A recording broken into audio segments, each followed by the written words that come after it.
Donc, c'est un plaisir de discuter avec vous de la décontamination digestive sélective, aussi mes liens d'intérêt.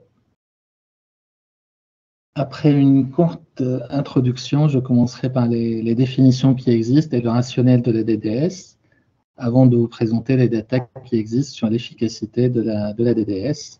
Je vous parlerai un petit peu de l'antibiorésistance et du microbiome avant de conclure.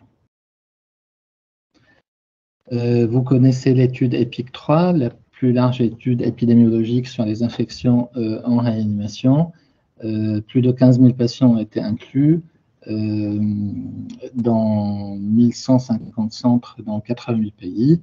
Et il y avait 54% de ces patients qui avaient une infection pendant l'étude, confirmée ou juste suspectée. Donc ces infections étaient majoritairement...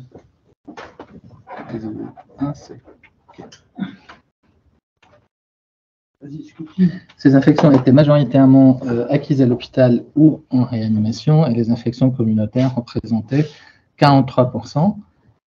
Donc le site d'infection le plus fréquent était le site respiratoire dans 60% des cas, suivi par l'abdomen, 18% des cas, les bactériémies, 15% des cas. Et en analyse multivariée avec un modèle de Cox, les infections acquises en réanimation étaient indépendamment associées à un risque plus élevé de mortalité en comparaison avec les infections communautaires, avec un ratio qui était de 1,32. Donc, quel est le rationnel de la DDS? Comme vous le savez, l'origine des bactéries qui sont responsables des infections acquises en réanimation peut être exogène par les mains des soignants, par les surfaces, les instruments, donc les soignants qui peuvent transmettre les bactéries des autres malades, soit directement, soit via les surfaces. Et donc, cette origine devrait être réduite au minimum, en principe, selon les hygiénistes.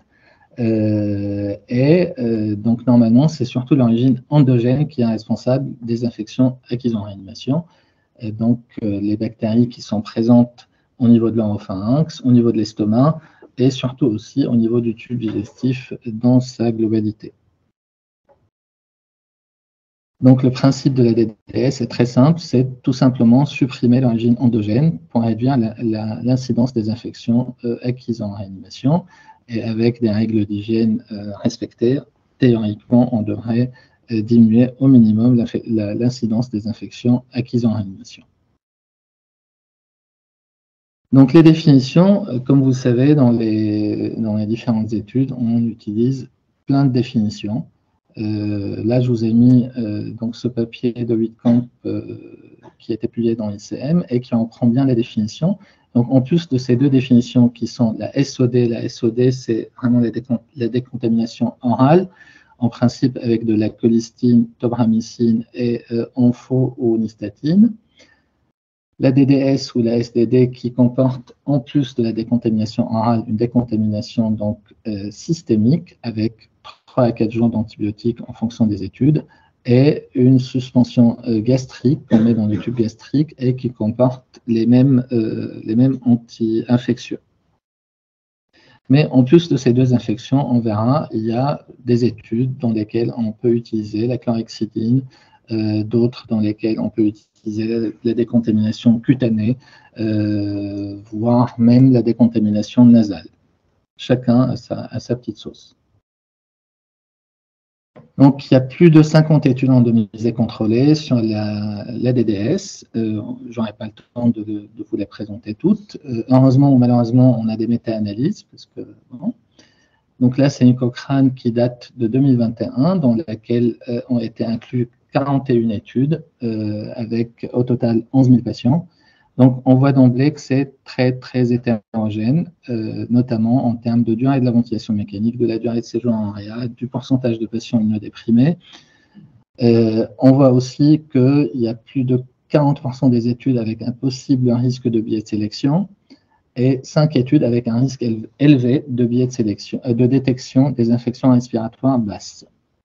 Donc, déjà d'emblée, on n'est pas très enthousiaste par les résultats. Mais elle existe et les résultats sont là. Donc, en ce qui concerne, donc, ils ont fait deux analyses. Une première qui concernait les antibiotiques systémiques et par voie locale. Et leur conclusion était les suivantes, c'est que l'antibio systémique et local a réduit la mortalité avec un risque relatif qui est de 0,84. Donc, ça concerne 18 études avec plus de 5000 patients et la certitude de l'évidence est plutôt haute. Ensuite, donc, ils se sont intéressés aux infections respiratoires basses et ils ont conclu que l'antibio systémique et local réduisait aussi l'incidence de ces infections avec un risque relatif de 0,43, cette fois-ci une certitude de l'évidence qui est plutôt modérée. Ensuite, ils se sont intéressés plus spécifiquement à l'antibiothérapie locale et ils ont conclu que ça réduisait aussi la mortalité de façon significative, mais avec un risque relatif qui passe à 0,96, donc une réduction de la mortalité de 4% seulement, et une certitude de l'évidence qui était modérée. Ils ont conclu aussi que ça réduisait l'incidence des infections des voies respiratoires basses, mais avec une certitude de l'évidence qui est plutôt faible. Bon, en plus des limites que je vous ai déjà soulignées, donc la majorité de ces études ont été conduites aux Pays-Bas, où l'incidence des bactéries multirésistantes est plutôt faible. Donc ensuite, on a eu deux grandes études qui ont été conduites dans des services où l'incidence des BMR est élevée. Celle-ci a été la première, c'est une étude européenne qui a essayé de répondre à la question: est-ce que l'utilisation de soins de bouche par la chlorhexidine, de SOD ou de SDD était associée à une réduction des infections des bactériémies à bacilles à gram négatif à bactéries multirésistantes. Donc, c'était le critère de jugement principal. Plus de 8600 patients étaient inclus, l'âge médian était de 64 ans. Cette étude a été conduite dans 13 services d'horaire en Europe, où l'incidence de BMR était plutôt élevée. Et donc, c'était une étude en cluster avec 100 crossover. Celle-là, c'est la suivante qui avait comporté un crossover. Et comme vous le voyez, donc 4 groupes répartis de façon à peu près égale, plus de 2000 patients par groupe. Aucune différence significative concernant le critère de jugement principal qui était donc l'incidence des bactériémies ABGN multirésistants, et aucune différence significative concernant la mortalité entre les 4 groupes, enfin entre plutôt les 3 groupes en comparaison avec le groupe de soins de routine. Les limites, pas d'antibiotique systémique, et comme on l'a vu par la méta-analyse, dans la méta-analyse, c'est surtout l'antibiotique systémique qui permet d'avoir cette réduction de mortalité. En tout cas, c'est ce que ça suggère. En plus, la SOD et la SDD ont été arrêtés systématiquement à l'extubation du patient. Donc, quid des infections qui sont apparues après, difficile à analyser. Ensuite, donc, la deuxième grande étude dans des services où l'incidence de BMR était élevée, c'est l'étude SUD-ICU qui est sortie il y a à peu près 1 an maintenant. Une étude qui a été faite en Australie, qui a été publiée dans le JAMA. Donc là, la question était, parmi les patients d'OREA qui sont sous ventilation mécanique, quel est l'effet de la décontamination digestive sur la mortalité à l'hôpital?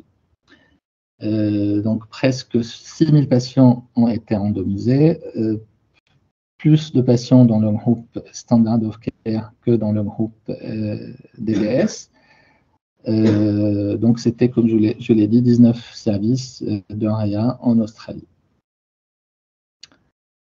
Donc, aucune différence concernant la mortalité, qui était le critère de jugement principal de l'étude. Par contre, dans les critères de jugement secondaires, on voit qu'il y a moins de bactéries multirésistantes dans le groupe DDS que dans le groupe Standard of Care, 21% versus 32,5%, donc une diminution de 11%, une différence de 11%, et aussi une diminution de presque 2% du pourcentage de patients qui ont développé une bactériémie en faveur de la DDS. Par contre, aucune différence concernant les infections à clostrie, les jours sous antibio, la mortalité, ça on l'a déjà vu, la mortalité en réa, le nombre de jours sans ventilation mécanique, le nombre de jours sans hospitalisation en réa et les effets secondaires. Donc, aucune différence significative. Dans le même numéro du JAMA, une méta-analyse qui a été publiée en même temps, qui incluait SUD-ICU et qui incluait l'étude européenne qu'on a déjà vue, et qui s'est focalisée sur les 32 études qui existaient avec 24 000 patients. Et la conclusion de cette méta-analyse était que la DDS était associée, enfin réduisait la mortalité avec un risque relatif qui était de 0,91. Cette méta-analyse a trouvé aussi, donc elle a trouvé surtout un effet positif de l'association DDS et mortalité quand il y avait une antibio systémique et non pas quand il n'y avait pas d'antibio systémique. Donc ça confirme les données de la méta-analyse de Cochrane de 2021. Elle a trouvé aussi que le risque de VAP était réduit grâce à la DDS, ainsi que le risque de bactériémie. Par contre, ils ont souligné qu'il n'y avait pas de données suffisamment solides pour pouvoir faire une analyse sur l'incidence de bactéries multirésistante dans les deux groupes en raison d'un niveau de certitude qui est très bas. Donc, ils ne présentent même pas l'analyse. J'aime bien cet édito, donc ça fait partie d'une série de 3 éditos qui sont parus dans ICM pour, contre ou je ne sais pas, concernant la DDS et qui sont sortis après cette étude. Et donc, je prends le contre exprès parce que pour vous montrer que le diable est dans le détail, comme toujours. Donc là, il critique de façon très pertinente cette méta-analyse, suite à laquelle beaucoup de gens ont dit, bon, ça y est, c'est prouvé, maintenant il faut faire de la DDS à tous les patients dans toute la réanimation. Vous ne faites pas si vite, parce que quand on regarde les arguments qui sont présentés dans cet édito, on voit très clairement que le bénéfice, il vient surtout des études randomisées contrôlées par patient, et non pas, donc ça représentait 6 000 patients grosso modo, sur les 23 000. Et par contre, les 3 études en cluster avec crossover, dans lesquelles ont été inclus plus de 18 000 patients, quand on les prend à part, il n'y a aucune différence de mortalité. En fait, la différence de mortalité vient des études qui ont fait une randomisation par patient et non pas par cluster. Et quand on regarde la différence, elle est de 15% de mortalité quand on prend les études avec une randomisation par patient versus 0% dans les études dans lesquelles on était inclus la très grande majorité des patients. Là, on a 0% de différence de mortalité. Donc, l'édito est un peu pessimiste parce que il dit que pour pouvoir prouver la safety de la DDS, il faudra plus de 100 ICU avec, enfin, il pose beaucoup de questions sur la pertinence, sur l'équipoise, sur le côté éthique d'une telle étude, et en gros, il conclut qu'elle n'est pas faisable. On ne peut pas faire une étude qui pourrait confirmer la safety de la DDS. Et il soulève une autre question qui est très intéressante aussi, en disant que l'incidence des bactériémies dans les études randomisées contrôlées par patient, elle est clairement surestimée, et il le montre d'une façon très élégante dans cette figure. Ce que vous voyez en rouge, c'est il a utilisé des données de Outcome RIA, il me semble, de benchmarking, qui sont des données de tous les jours, de tous les services, et qui montrent, donc ça c'est l'incidence moyenne, constante dans ces services. À gauche, vous voyez les contrôles dans la totalité des études. Tout en bas de ce schéma, donc là on a les 3 études en cluster avec crossover, et là vous voyez que l'incidence elle est vraiment très proche de l'incidence en vie réelle dans la base de données d'Outcome RIA, aussi bien dans le groupe contrôle que dans le groupe intervention que vous voyez à la partie droite de la diapo. Par contre, quand on regarde la partie haute avec les études randomisées contrôlées par patient, que ce soit dans le groupe contrôle ou dans le groupe intervention, l'incidence est beaucoup plus élevée, et surtout dans le groupe intervention, parce qu'il s'agit de patients hyper sélectionnés, avec des critères d'inclusion et d'exclusion qui sont vraiment parfois trop sélectifs et qui ne reflètent pas la vraie vie. Donc ça interpelle quand même, et ça soulève des questions sur l'applicabilité des résultats de ces études sur la DDS, et aussi sur la pertinence des résultats de la méta-analyse qui a été publiée dans JAMA. Bon, il y a des populations spécifiques dans lesquelles on pourrait s'interroger sur l'intérêt de la DDS. Les non-relésés, tout d'abord, mais aussi les patients Covid-19, les immunodéprimés, les patients sous ECMO. Donc, une analyse post-hoc de l'étude australienne qui vient de paraître dans ICM s'est intéressée aux patients non-relésés. Donc, c'est le même protocole que je vous ai déjà présenté. Les résultats donc, montrent qu'il y a une différence significative concernant la mortalité, une réduction significative de la mortalité dans le groupe DDS en comparaison avec le groupe contrôle. Dans l'analyse ajustée pour l'âge, le sexe et la page 2, ça reste significatif, mais par contre, quand ils ajustent pour d'autres facteurs, notamment la durée de l'admission jusqu'à la randomisation, l'utilisation de corticoïdes, l'utilisation de chlorhexidine ou d'antibiotiques IV au moment de l'admission, ce résultat ne devient plus significatif, mais reste limite quand même à 0,082. Pour ce qui est des outcomes secondaires, c'est impressionnant, tout est positif. Donc la DDS réduit la durée de ventilation, la durée de séjour. Et quand on regarde les résultats microbiologiques, c'est significatif presque partout aussi. Moins de claustrie, moins de bactériémie ABGN et moins de bactéries multirésistantes. Donc l'explication qui donne, je ne vous ai pas montré les cours, mais au fait, quand on regarde l'étude Sud-ICU en séparant les patients neurolésés et les non neurolésés, il n'y a vraiment aucun effet chez les non neurolésés.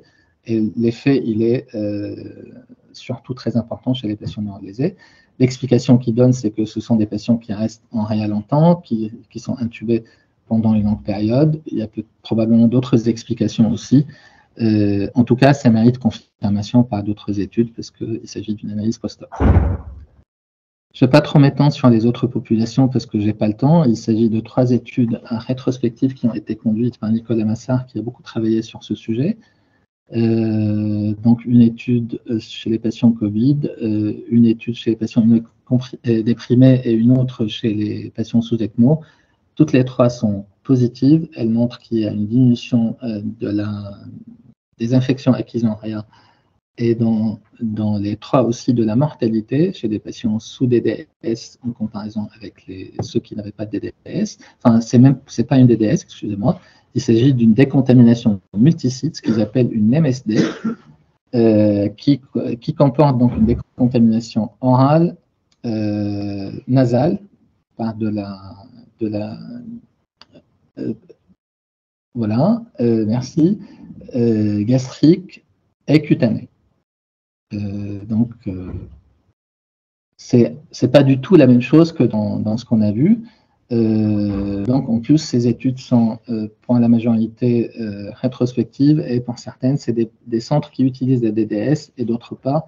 Donc, difficile d'en tirer des conclusions, et ça mérite d'être confirmé par d'autres études.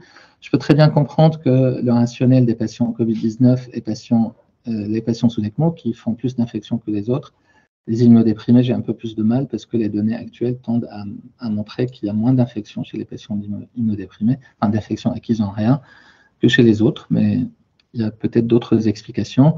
Ce qui m'embête surtout dans ces études, c'est qu'il n'y a pas de grand contrôle à chaque fois, c'est-à-dire on n'a pas de groupe non Covid ou de groupe non immunodéprimés ou de groupe sans ECMO. Donc j'ai l'impression que c'est simplement l'effet de la DDS dans ces services et non pas spécifiquement dans ces populations, mais ça mériterait d'être confirmé.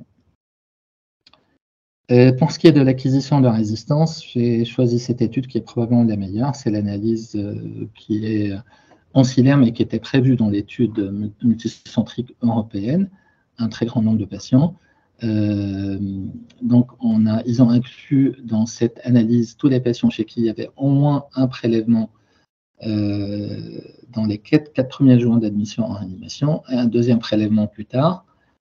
Et le critère de jugement principal, c'était l'éradication des bactéries résistantes qui étaient présentes sur le premier prélèvement ou l'acquisition de nouvelles bactéries résistantes sur le deuxième prélèvement.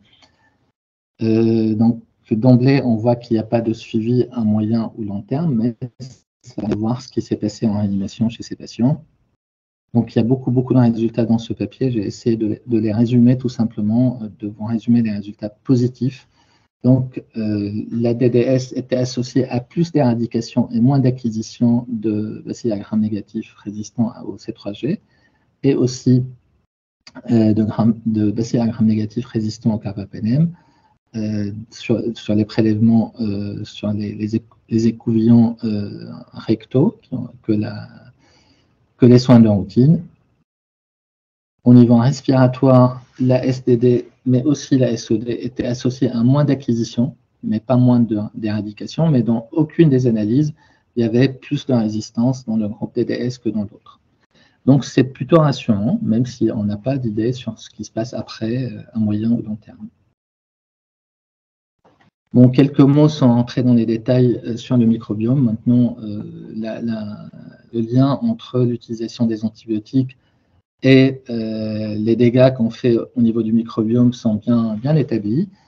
Donc vous savez que en détruisant le microbiome, on sélectionne les bactéries résistantes, on favorise les infections à bactéries multirésistantes et aussi peut-être la transmission de ces bactéries à d'autres malades, et puis on entre dans le cercle vicieux de antibiotiques, résistance et puis transmission croisée dans les services de réanimation. Donc, il y a aussi,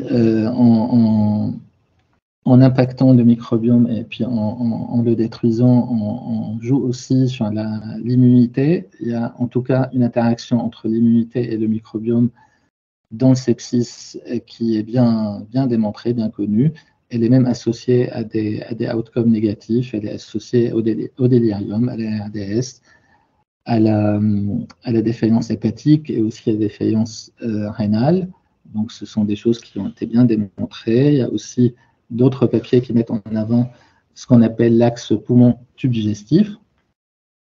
Et donc, le microbiome pulmonaire aussi joue un rôle là-dedans. La dysbiose pulmonaire et digestive ont été donc démontrées comme des facteurs associés au SDR1, à la durée de ventilation mécanique et même aux pneumonies. Ce qui reste mystérieux pour moi, c'est pourquoi en détruisant le microbiome, on arrive quand même à réduire la mortalité dans certaines études. Je n'ai pas de réponse à vous donner. Peut-être qu'on a besoin d'études spécifiques du microbiome dans les études qui s'intéressent à la DDS. Je pense que ce sera intéressant qu'on voit ce qui se passe exactement.